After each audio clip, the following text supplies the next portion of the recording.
काही पाहिजे का साहेब? नाही नाही जा म्हणे. कशावरून ओळखली? लगेच बैलावरून, बैलामुळे आपली ओळख आहे. हा.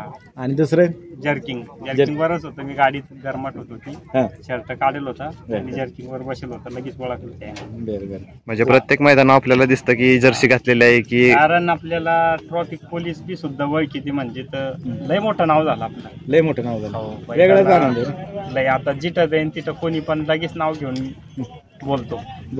हा. म्हणजे पूर्ण अशी ओळख निर्माण केली आहे. लय इतर कामात आणि ह्या नादात झालेली ओळख कधीच पुसली जात नाही का दादा? नाही, कधीच नाही. हे नांदात म्हणजे लय वेगळा आनंद आहे. बाकी आपण किती पण पैसा कमवू शकतो, सगळं होऊ शकतं, पण असं नाव कधी कुठंच नाही होणार, कोणत्या क्षेत्रात होणार. कोणत्या क्षेत्रात नाही. नाही. आणि असा अजून दुसरा अनुभव, एक आता ट्रॅफिक पोलीसचा सांगितला, दुसरा असा एखादा अनुभव हॉटेलमध्ये किंवा चहा प्यायला थांबला होता किंवा कुठं पण आता हातलीत बी गेलो का, कुठं थांबलो लगेच कोणी पण ओळखतो, राजा सम्राटचे मालक घेतात. हा, जिथं जाईन तिथं चर्चा होती.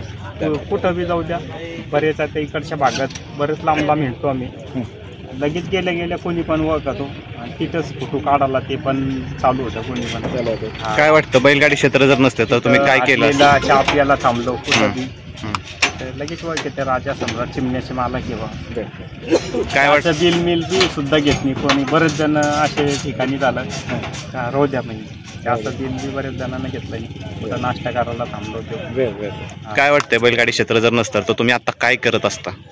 बैलगाडी क्षेत्र नसतं तर आपण एवढं चर्चेत नसतो. आणि या नांदात म्हणजे लय मोठं नाव झालं आपलं. आणि त्याचबरोबर शाकीर भाई, तुम्हाला आता बैलगाडी मालक स्वतः म्हणजे टांग ही करायला पण बोलवतात मैदानात, काय म्हणतात, बांधायला. त्याच्याविषयी काय सांगाल? ती बांधणी तुमची कशी काय असते?